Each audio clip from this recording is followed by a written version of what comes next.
Mega Man 2 was an improvement in just about every conceivable way to the formula that Mega Man 1 brought to the table. When Mega Man X was released on the Super Nintendo, it not only launched Mega Man into the 16-bit era, but it also revamped the original formula enough to keep things fresh and interesting, while still maintaining an element of familiarity. It was a huge success and a big hit. Mega Man X2 was released almost exactly a year after Mega Man X. I was pumped to get my hands on this game. I couldn't wait for it to come out. But would X2 do for the Mega Man X series what Mega Man 2 did for the classic Mega Man series? Let's dive in. While I would love to take a look at this game on the original cart, Mega Man X2 regularly goes for around $100, so we're going to take a look at another SNES Mega Man game on the Wii U Virtual Console, which actually isn't a terrible way to go considering the excellent picture quality and the ability to use save states.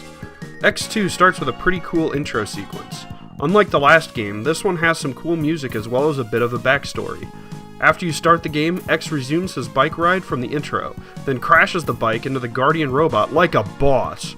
This is how you start a freaking action game. The intro stage plays out pretty quickly. It introduces you to the basic commands by forcing you to use them. You have to shoot the gate enemies out before proceeding. You have to jump over these damaging pits.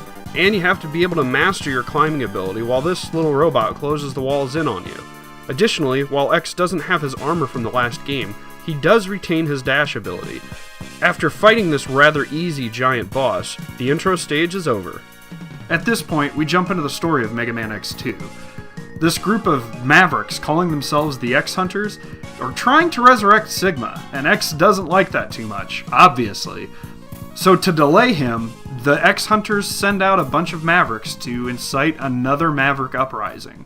You have your pick of 8 stages to choose once again.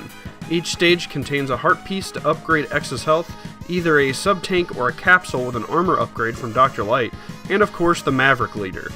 Like the first game, to collect everything, you'll likely need to revisit some stages after you collected certain weapons and armor upgrades to gain access. After beating 2 Mavericks, the X-Hunters, Agile, Surges, and Violin, will decide to try and take matters into their own hands. They'll deploy themselves to various stages, where you can seek them out and fight them. They claim to have the robotic parts from X's former Maverick hunting buddy, Zero. Finding the X-Hunters in the stages they deploy to can either be fairly easy or kinda tough, depending on the stage. In some stages, you simply have to move to a very obvious area off the path of the main stage to find the door to the X-Hunters room. In others, you have to really search for it. Or in case of Bubble Crab's stage, defeat a mini-boss before it reaches a docking point so you can use the room to defeat the dastardly Reploid. The X-Hunters all have different attack patterns. Agile is actually pretty easy if you figure out how to make him launch his attack wave high, giving you a clear opening to dodge and fire low. Surges is kinda tough. You have to avoid his mines and bullets, all while trying to shoot him when his shields aren't up. Violin is the biggest pain in the butt, because he deals a ton of damage with his giant flail, which seems to have a mind of its own. The level design in this game is pretty good, but it just doesn't feel quite as memorable as Mega Man X1. X2 attempts to add new features to the level design to keep things fresh. Use a ride armor to smash through walls to proceed. Ride a jet bike to get through a level quickly and make some insane jumps. Chase a submarine mini-boss through a water area and try to defeat it before it reaches its destination. And fight driving rain that hinders your movement. These are all really good additions and help differentiate this game from the first Mega Man X, where most of the hazards and obstacles were pretty straightforward comparatively. The Maverick Leader designs are all pretty unique and interesting. The weapons you gain from them are mostly pretty useful. Unfortunately, more of these bosses suffer from Spark Mandrill Syndrome when you hit them with weakness weapons, meaning they pretty much freeze in their tracks when you shoot them. This makes fights less fun and a bit too easy. As I mentioned, the special weapons are pretty useful. Wire Sponge's strike chain not only grabs item capsules for you, but you can also use it to grab onto walls and pull yourself to them. It's a bit hard to master, however, and it's required if you want to get the Heart Tank in Crystal Snail's stage. Wheelgator's weapon helps you dig through specific areas of certain stages to reach hidden places. Crystal Snail's Crystal Hunter freezes enemies so you can use them as platforms. Flamestag's weapon will allow you some extra air time and an air dash if you power it up with your X-Buster upgrade. Mega Man X's armor parts are a little bit different from the last game. They each give you a new and unique ability. Mega Man will gather his leg parts, head parts, arm parts, and chest parts as in Mega Man X1. This time, the leg parts will allow X to do an air dash, giving him more range when trying to reach those hard and out-of-reach places. The new helmet helps find secret areas, though once you learn where they all are, it becomes kinda useless. The arm parts will allow you to charge up your Maverick weapons, as I mentioned earlier, but it also gives X a second charge shot. Finally, the new armor gives X a screen nuke attack after he's taken enough projectile weapon damage. The dual charge shots look pretty cool, and if you have enough room and enough time, they can dish out the damage very well. Oftentimes though, I'll limit myself to charging up one blast to get in hits faster.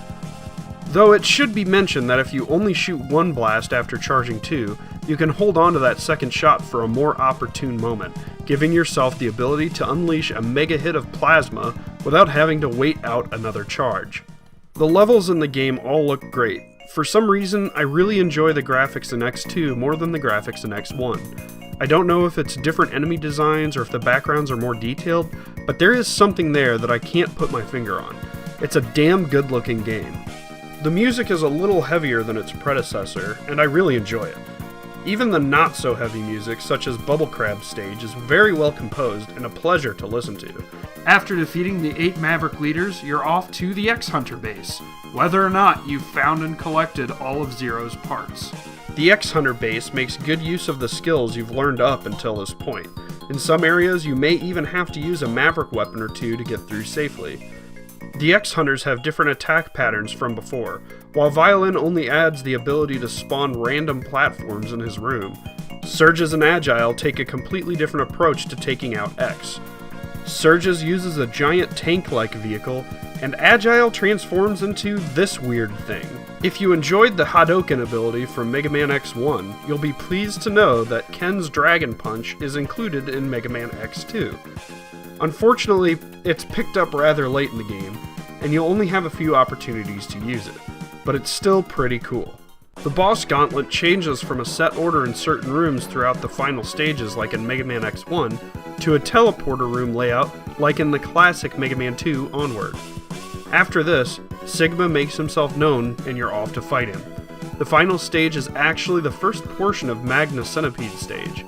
If you beat all the X-Hunters and collected all of Zero's parts, Sigma will show up with a fake Zero, and the real Zero will appear and completely destroy it. If you didn't collect all of Zero's parts, you gotta fight him to get to Sigma. Regardless of whether you fight him or not, Zero opens the way to Sigma, and X dives into the final battle. Sigma interestingly uses Spark Mandrel's Spark Shot, the very weapon he was weak to in his first form in Mega Man X1. After you defeat his first form, it's time to fight a wireframe Sigma virus to complete the game. So does Mega Man X2 make that jump from good to great that Mega Man 2 did for Mega Man 1? Not really. And I only say that because Mega Man X was already great to begin with, while Mega Man 1 had a lot of room for improvement. I really like this game, however. It's honestly probably one of my favorite Mega Man X games. I mean, it doesn't really have much else to compete with other than Mega Man X and Mega Man X4, but that's neither here nor there. I like this game. I think it's a great Mega Man entry, and I think that everyone should give it a try. Obviously, you're not going to get a physical copy if you're not a huge Mega fan like I am, and I don't even have a physical copy. So, check it out on the Wii U Virtual Console. It's definitely the way to go. Thanks guys for watching. Later.